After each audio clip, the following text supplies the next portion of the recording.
Welcome to Every Child Belongs. I'm Kim Botto, an adoptive mom, grandma, and advocate for kids and teens with disabilities, as well as a longtime leader of kids and student ministries. In this show, we explore how we can create spaces where every child feels heard and valued, whether neurodivergent, differently abled, or they've experienced trauma. Every child belongs. We'll hear from educators, parents, professionals, and more, finding practical ideas that help build a compassionate and supportive world for every child. Let's get started.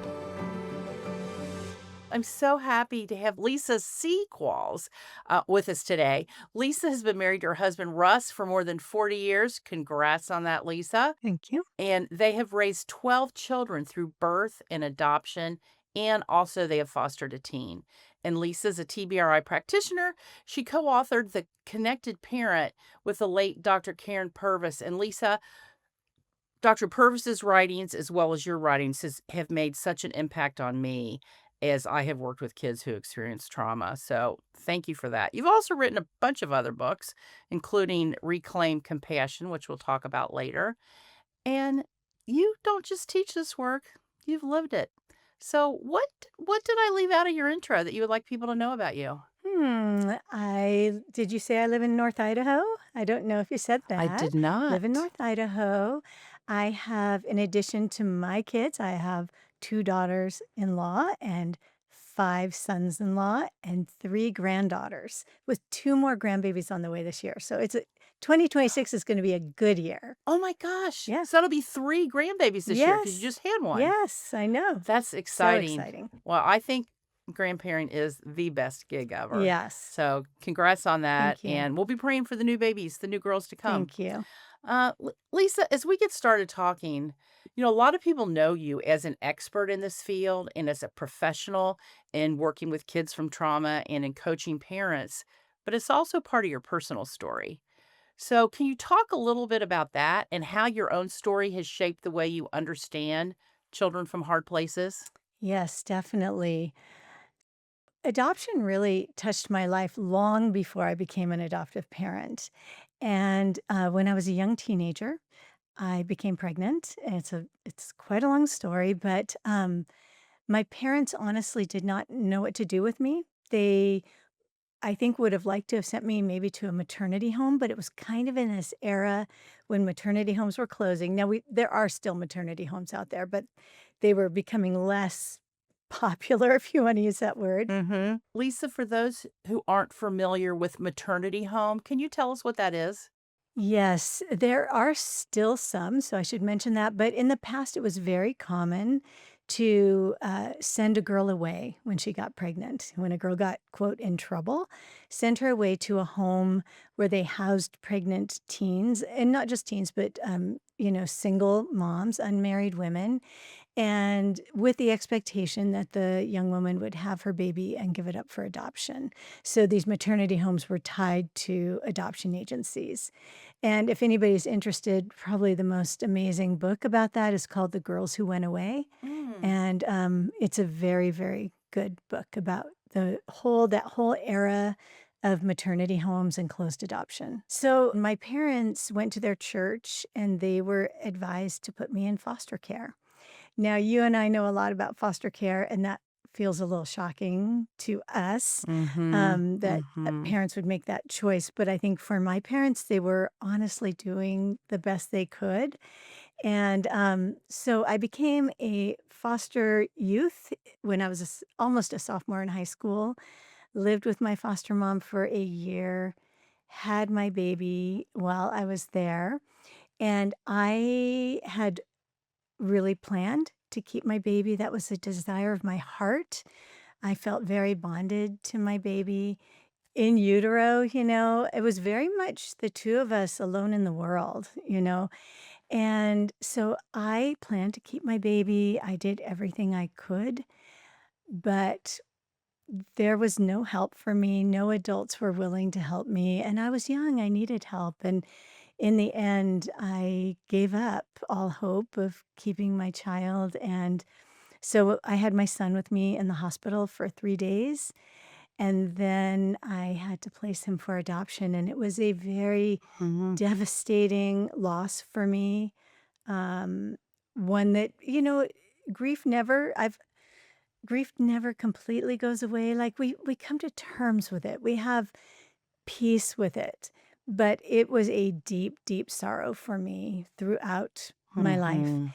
and, I went home when my son was about 6 months old. I moved back home, and the beautiful thing that happened in the midst of tragedy, like deep tragedy for me of losing my son, was that I came to know Jesus, and that changed everything, when I really gave my life to the Lord, um, like, there's been no looking back, and that was, 40 years ago, about 40, yeah, almost, and, you know, um, my life verse is Psalm 103:4. God redeemed my life from the pit and crowned me with love and compassion. Mm. So it's interesting that compassion kind of runs through all my ministry, because I think it's such a characteristic of Jesus. And, yeah, changed my whole life. Met my husband as a senior in high school. We got engaged as undergrads. We got married as undergrads. And the Lord went on to bless us with 7 more children by birth.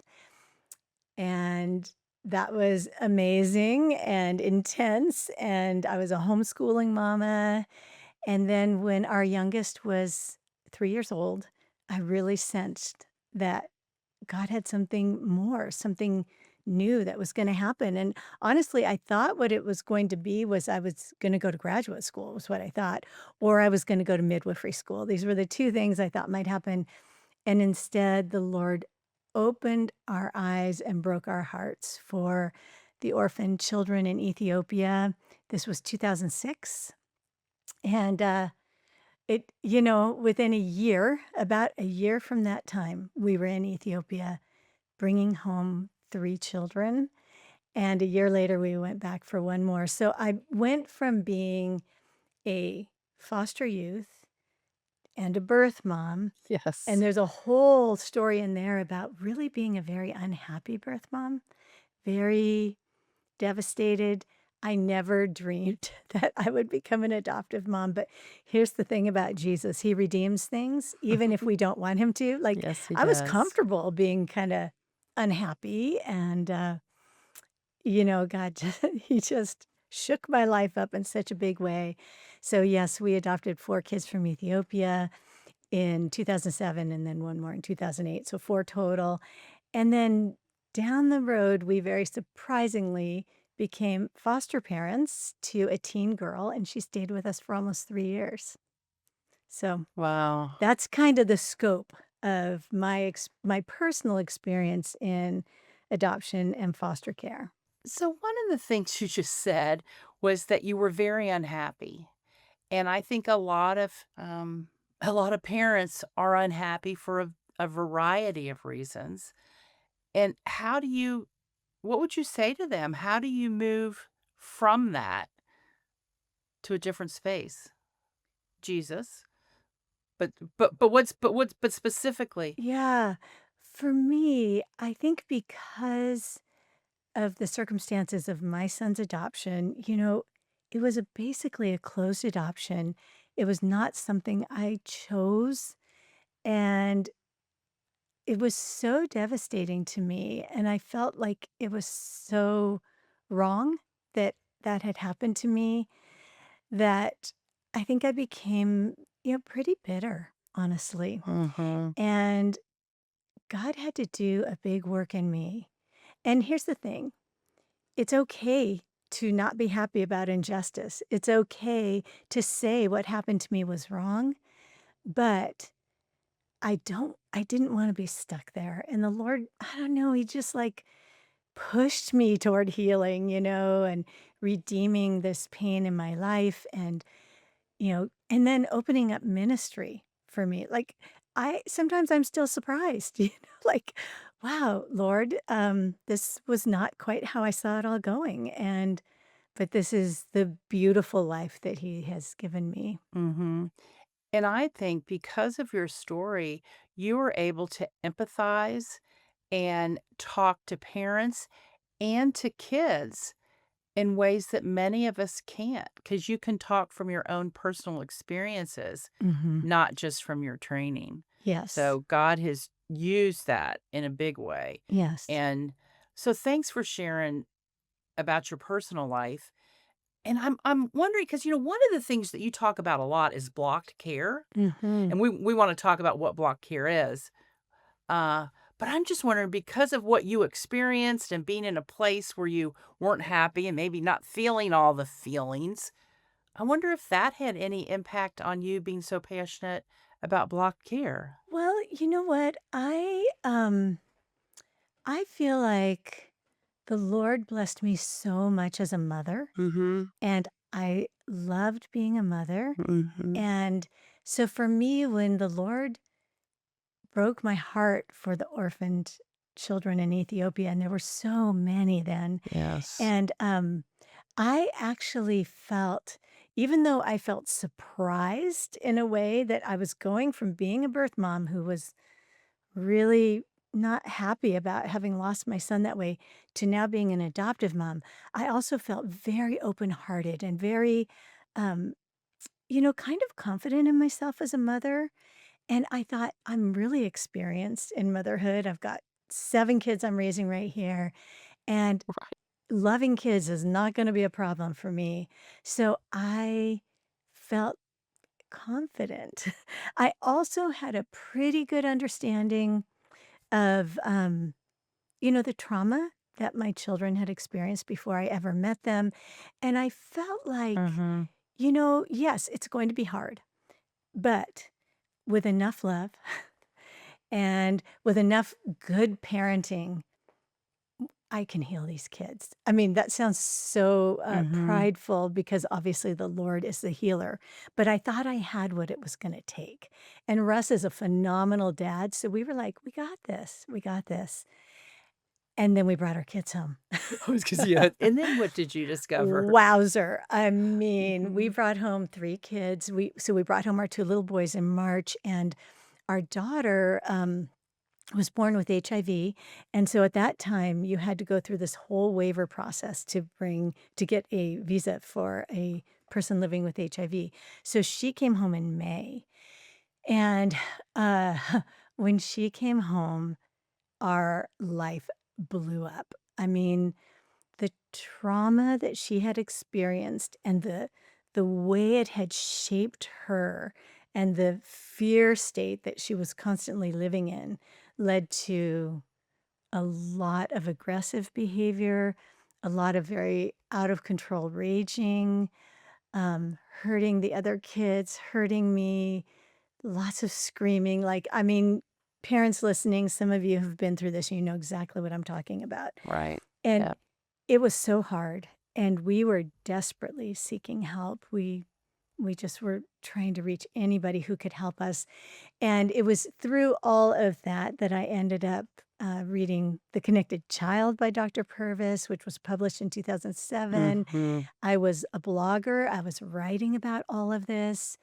Um, I had started a blog when we were actually in the process of adopting, and didn't even know what a blog was. My 12 or 13-year-old son set it up for me, and, when I started writing a little more honestly about what was going on in our family, uh, things just really opened wide up with writing because nobody was talking about it. Honestly, Right. all the Christian adoption bloggers, it was making it look like, "Oh, if we just have enough faith and pray and love these kids, everything's gonna be great."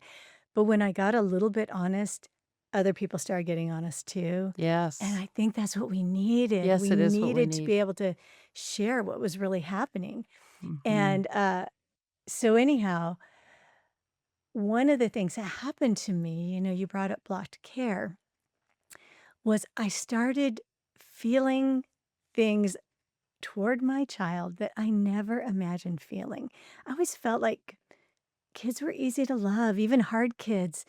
But what I found was that I was actually feeling like I dreaded her coming down the stairs in the morning.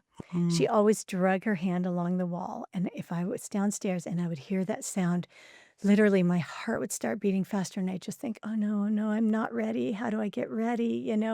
"How am I going to make it through another day?" And there were some days when I just didn't even wanna get out of bed. I felt like every day was so unbearable? And, I didn't know that it had a name. All I knew was what I was feeling, and I knew when I started sharing more openly that other parents were feeling this too. And I used to do this little thing called Tuesday Topics, and people would send in questions. And this Mhm. mom sent in a question, and she said, "What do I do if I don't like my child?" And That's a honestly, real question. yes, and I wasn't sure I should even post it. I thought, "Oh, what are people gonna think if I—" But here's the thing, I did post it, and the comments just flooded in. We were all kind of confused, like, I love my child, but gosh, I don't feel like I like her. Being around her is so hard, or being around him.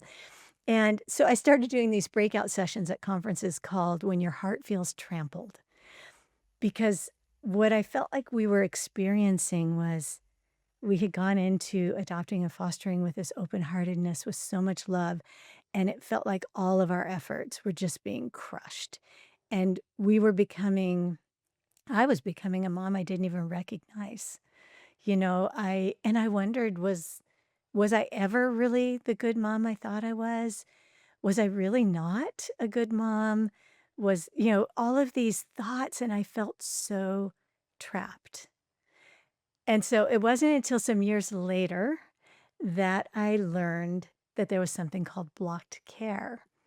Would you like me to launch into Yes, that, or where do you want to go? I'm yes, just talking and yes, talking, Kim. yes. No. Well, first of all, I wanna say thank you for being real with people, because that is one thing that I felt as an adoptive mom, and I talk to so many adoptive parents who say, "We have bio kids, they're doing great, we're Yep, fine," and then, as you yep, said, and then we bring the kids home, and right. it's hard. So, yes, you tell us, what is blocked care? So, blocked care happens when a parent is under excessive stress, like significant stress. And it's not just in adoptive and foster families, it can be stress from a terrible illness, a divorce, natural disaster, all these things Mhm. that cause excessive stress for parents. With adoption and foster care, most of us who experience blocked care are under excessive stress as we are trying to parent kids, sometimes whose needs go far beyond what we can actually manage. And I hear a lot of parents say, "I feel like I'm living in a war zone," Mhm. or "I feel trapped and I'm afraid I can't make it through this," or "I'm just trying to survive until this kid turns 18 and I can get them out of my house." I Mhm. mean, these are the honest, hard things that people are saying. And the thing is, when we're under this excessive stress, it can activate sort of a self protective mechanism in the nervous system that begins to tell us, "You're not safe here," and begins to tell us, "You need to kind of back away. You need to protect yourself." It's very subconscious. No, none of us are saying, um, "I'm going to protect myself from my out of control Right, 5-year-old." right, right. It's a subconscious thing that's happening. And what it feels like to me, what it felt like to me was it was hard to be in the same room with her. I did not feel joy in parenting her. I did not feel uh, like myself. Some parents will experience even a crisis of faith, like, "God, you led us to this. Where are you now? Mhm. Because I feel like you have left me and abandoned me in this situation." Right, Um, we teach in connected parenting to always look for the meaning behind the behavior, you know, right. but when you are in blocked care, you can't. You You lose access to some of that higher thinking Mhm. because you're just in survival mode? Often we feel defensive, we guard ourselves from rejection from our child, actually. Like, it's painful. You can handle your kid saying to you, "I hate you, you're the worst mother in the world," if it happens rarely. Right. But if you have a child that actually seems to loathe you, And says it is it hard. Yeah, repeatedly every day. Yeah. and and yes, and once and then there's kind of the mommy shopping, when Right. your child tells you, "I hate you, you're the worst mother, I wish so and so was my mother." We say those things don't hurt, but they really do, Right. They especially do. when we're talking about the long haul. We're not talking about excessive stress for a month. We're talking about years. Um, Often parents will feel resentment toward a child or toward the whole situation toward their adoption agency. I mean, I do think to myself sometimes, why did anybody say we could do this? I mean the numbers and yeah, all of that, Mhm. I think I felt resentment toward our agency when I finally went to them with how hard things were and they really had nothing to offer. I mean, this is a problem, right? Right. Post-adoption support, Right. the lack of it is really, really hard. Huge lack of it. Another real characteristic I think of blocked care is we tend to feel shame. And we don't want people to know how bad things really are. And so shame leads to isolation. Right. And isolation, it can actually be dangerous. It leads us into really dark places.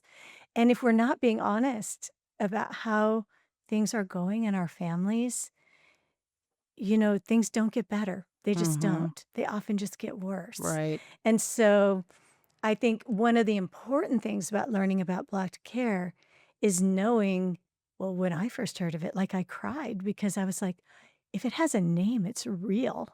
It was Dr. Dan Hughes and John Balin were the ones who defined it in brain-based parenting.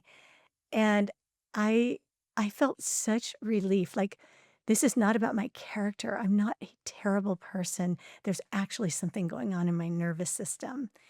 So, let me think what else. Sometimes people will have a crisis of faith that's even deeper, but a lot of times I think we just have a crisis in who we are, our Mhm. identity as parents.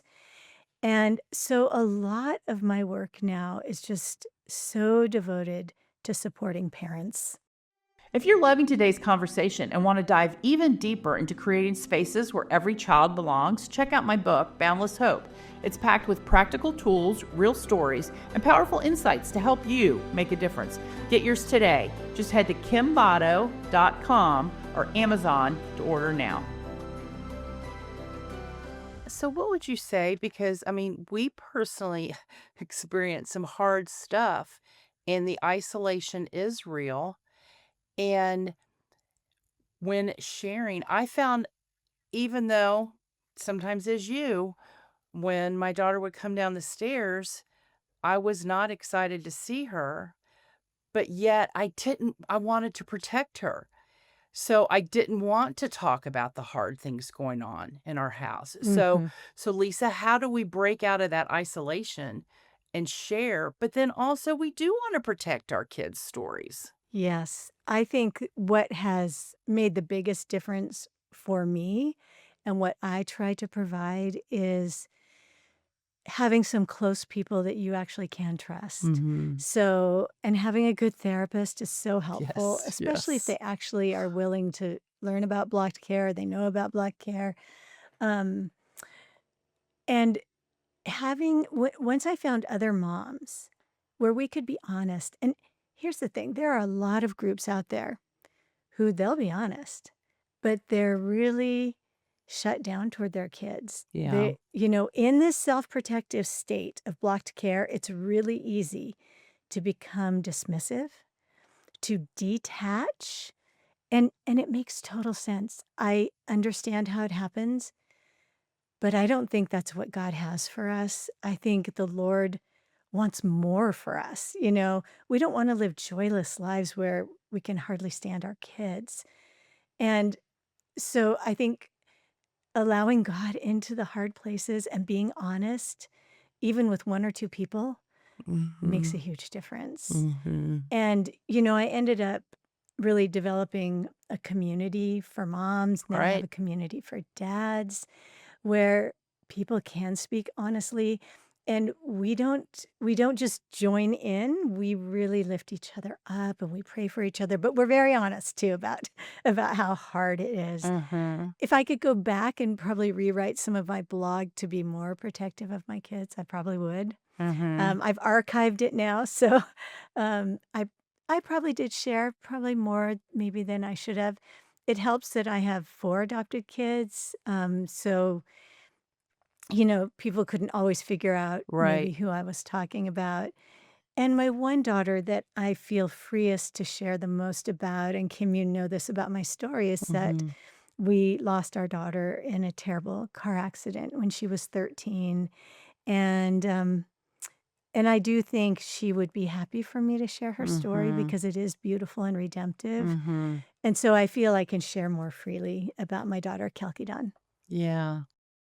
It is I would just say, for those who are out there who feel like they haven't found their community, keep trying. Um, Yes. go to your church and ask, are there other adoptive or foster parents? Because what I found, I would like to know what you think about this. What I found, it was really important for us to have other adoptive and foster parents who had walked a similar journey. Because just as you and I were thinking, oh, we're great parents, our bio kids, no problem, we can do this. I think it's hard for people who haven't walked this journey to really hear the hard parts of our story and then cheer Yes. us on. Right. I feel like well, I think, I got feedback, like, from people like, "Well, you chose this." Like, Oh. "You knew it was gonna be hard, you chose this," or, um, people thinking that my struggles were just related to sin in Mhm. me. I'm sure there was some. I mean, Sure. obviously, I am a sinner for sure, but it was so much more than that, and people outside of our circles, we use the word trauma a lot, it gets thrown around a lot, Right. triggers get thrown around a lot. Well, when we're living it, it's different, and, Mhm. people don't understand quite the impact on our children, even children who join their families as tiny babies. There's prenatal trauma, there's a separation from their very first mother. Um, these are substantial, significant traumas. Mhm. So having people who are, I mean, we use trauma informed, having people who actually understand that is is really, really helpful. I had a very interesting conversation with my other adopted daughter who's now 26, and we were talking about, something she was going through with relationships, and I said, "Well, it makes a lot of sense, think about your early beginnings," and I started talking a little bit about attachment, and she said, "Wow, mom, you know a lot about that." And I said, "Well, this is what I do all day That's right, long," that's right. and it was so funny. I So just she and didn't know? she has read my books, but it was just the funniest thing. And then later she said, I think God did give me the right mom because you understand why some things are hard for me and you understand me. And okay, I just want to give everybody some hope here. We had some extremely hard years, extremely. And the Lord is doing incredible things in my daughter's life. And that's her story. But I'm kind of in awe. And relationally, oh, it's so beautiful. It's incredible, really. So there is hope. It may be a long haul. Our Mhm. kids, it's not like they're going to heal from trauma one and done. Like our children have histories that will not ever disappear, but we can help them to heal as much as possible. And the Lord has him on a lifelong journey, and I just trust him a lot. But even I am so thrilled and amazed at the relationship we have with our daughter I'm now. so glad. Well, perseverance is very important, to just Yes. keep on staying in relationship, which then makes me think back to, okay, if we are to the point where we are dreading when they come down the stairs in the morning, or we don't really want we love them, but we don't like them. How do we Mhm. how do we start having those changes in our heart towards our child? Are there practical things that we can do? So many practical things. And what it really is how do we help our nervous system become able to stay regulated in our child's presence so that our hearts can begin to change and open more toward our kids. So, there's a lot of talk about the nervous system. When I wrote Reclaim Compassion with my co author, we explain what's happening in the nervous system, and then we begin to talk about simple practices that parents can do, put into their lives to begin changing the nervous system, changing our minds. Our mindset is so Mhm. important. Yes. Caring for our physical bodies, caring for our relational world, our external world, our actual environment, our minds, our bodies, all of those things. It gets very, very practical. It really does. For me, the most profound thing was really the healing God did in me, that I learned new ways of praying, being in his presence, and I love sharing spiritual practices, just simple things, like breath prayer and centering prayer, and just so many beautiful things that I think have such a direct impact on our nervous system. So I one of the things I love the most is I do retreats for adoptive moms. They're very Yes, you small. Kim, you do. should come. Yes, you do. I mean, they're very small, like 12 women at a retreat, and then my team.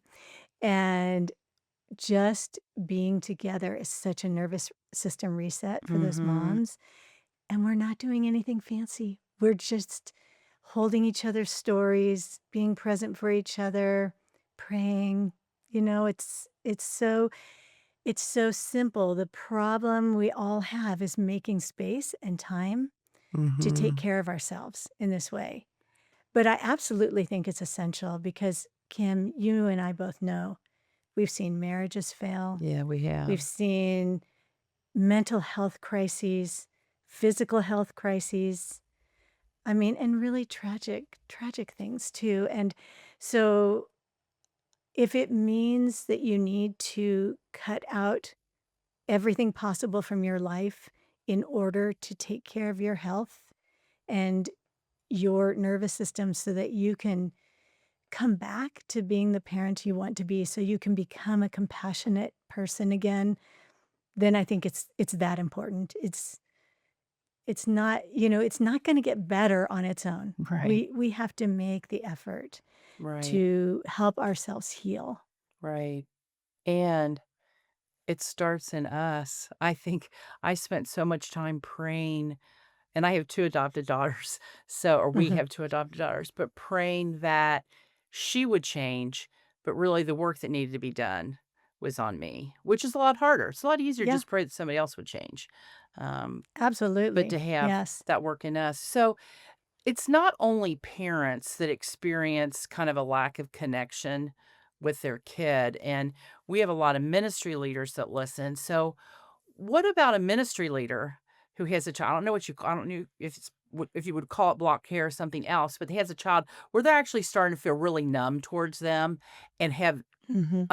are realizing that they lack compassion towards this child.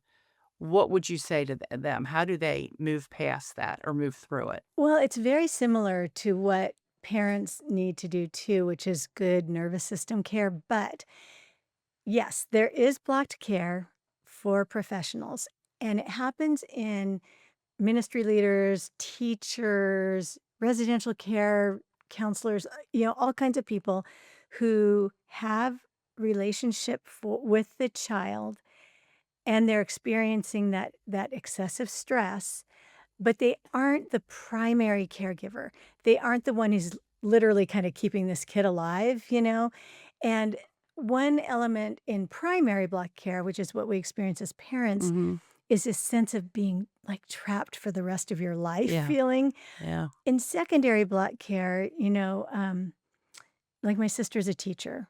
And when she experiences it, it feels horrible, but she knows at the longest it's going to last till the end of the school year.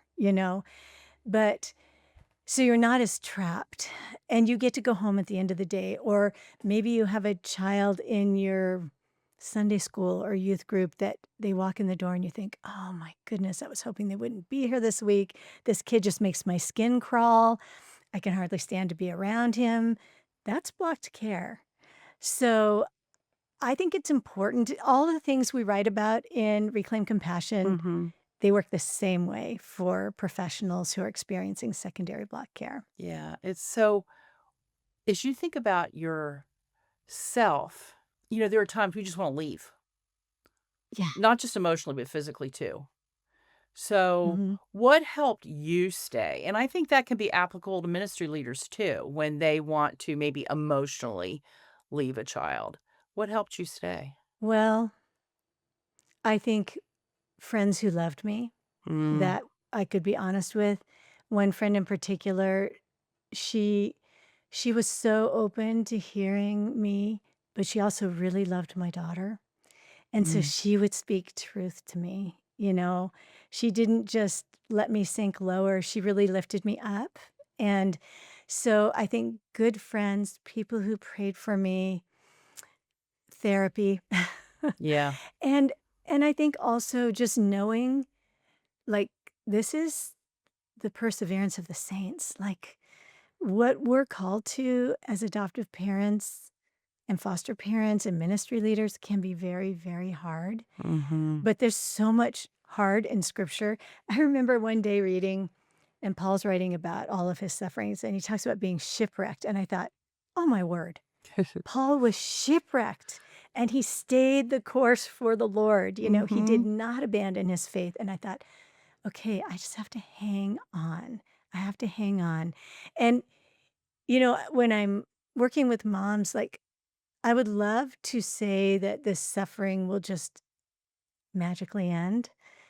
But you know what? Suffering is part of the Christian life. It's part It of is. life. Yeah. And as Christians, we have Jesus. We have the Holy Spirit. Mhm. And I think the Holy Spirit gives us the strength to just keep going and having people around us cheering us on, that we keep Mhm. running this race that God has set before us. Mhm. And I think having friends who can remind us that God never promised us that actually, he said the opposite. He said we're gonna have Yeah, trouble here.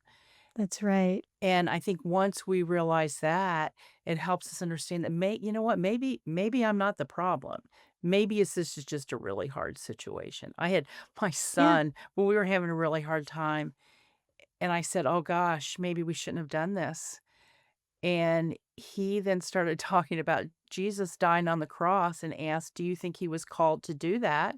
I'm like, "Well, yes." And he said, "Well, do you Mhm. think it was painful? Do you think it was hard?" And Mm. he said, "Maybe God calls us to things that are painful and hard sometimes, but we need a community of Yeah, people around us to remind we us do. to take a walk, to eat Mhm. more fruits and vegetables, instead of Mhm. chips in bed in the middle of Yeah. the night, which isn't helpful Yeah. to that." As we talk about block care, we talked about what we as adults are feeling. What does a child feel when they are interacting with an adult?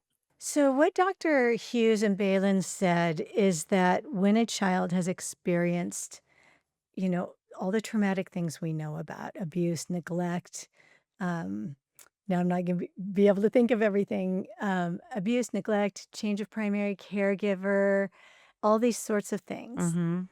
they can become distrustful of Of adults. course. And they called it blocked trust.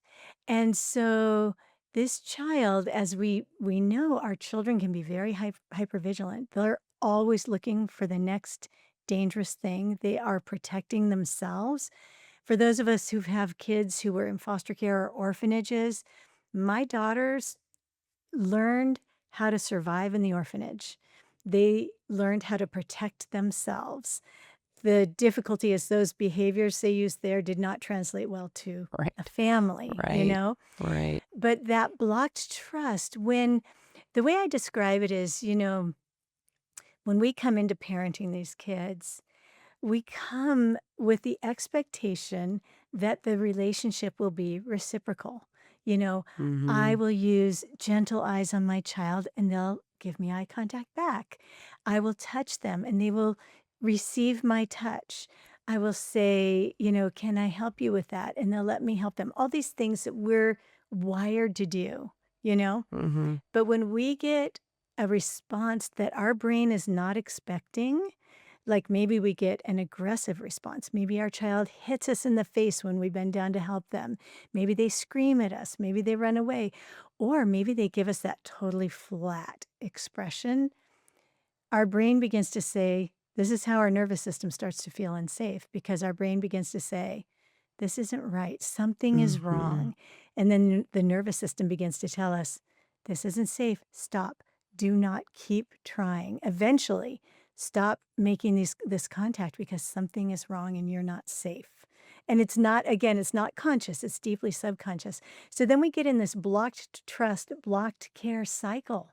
And Mhm. like you said, we're the only ones that can break out of that. Yeah. It's not up to our child, No, it's it's up to not. us. Yeah, it is. Well, Lisa, I could talk to you all day about this, and I think one of the reasons I really appreciate talking to you is that you are real, and people need to hear that others are having similar experiences. So thank you for that. We end every podcast with just some rapid fire questions. And Okay. adoptive moms are the best at this because they have learned to think on their feet. So, what is a memorable gift from your childhood? Oh, like an actual physical gift? However, you want to define a memorable Okay, gift. okay. A memorable gift, I can't even say it. What immediately popped into my mind is that for a season, my mom was a school teacher and my dad was in graduate school.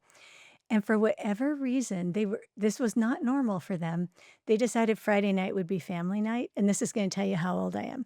On Friday nights, we would watch The Brady Bunch Oh, and yeah. Partridge Family, Yeah, there you and, I mean, go. this is the '70s, There you and, go. we would make popcorn balls, and that was a gift of my childhood. I have such good memories, I and love I don't that. even know how many times we did it. I have no idea, but it was a But it was special gift, yeah. memorable. Yeah, that's Yeah, great. very memorable. Okay, so that was a favorite thing from your actually kind of like a tradition from your childhood. Yeah. What's your favorite with all the children you have now and grandchildren now joining the mix? Mhm. What's your favorite family tradition? Probably well, we have a lot, as you can imagine. Mhm. But one thing that comes to mind is we have a birthday song that we sing for all our birthdays, Mhm. and it's just a song that we was on a cassette tape that my oldest kids listened to when they were little, so a long, long time ago, and it just became our birthday song. So on birthdays, the child always chooses dinner, and then we do, cake, and we sing the regular happy birthday song, and then we sing our family's birthday song, and Nice. it's special, yeah. Yes. Well, having things that are unique to your family help your kids know they're part of a group. That's right. So I love that. Okay, what about Lisa? If you could only eat one food, what would it be? It would have to be bread. You like the carbs. I'm gluten-free, so that's a problem for me now, but Oh, but good I for I would you. have a hard time. I think the hardest thing I'd have if I had to give up dairy, though. I do love Mm, cheese. yeah, Cheese yeah. w can I have 2 foods, bread and cheese? Sure, sure, you can have bread and cheese. Okay, this is the last one. I want you to finish this thought, Lisa. Every child Hmm, is precious and needs to know that. yes, they do. They do, and so They many really of them do. don't. They do And not we have know to that. speak truth over them. We just have to, and help them root their identity in Christ. Yes. Yes, we do. Well, thank you for the work that you're doing, not only in the way that you are helping kids know that they're precious, but you are helping parents get to the point that they can then communicate that to their kids. Because sometimes we are at a place where we can't communicate that. So thank you.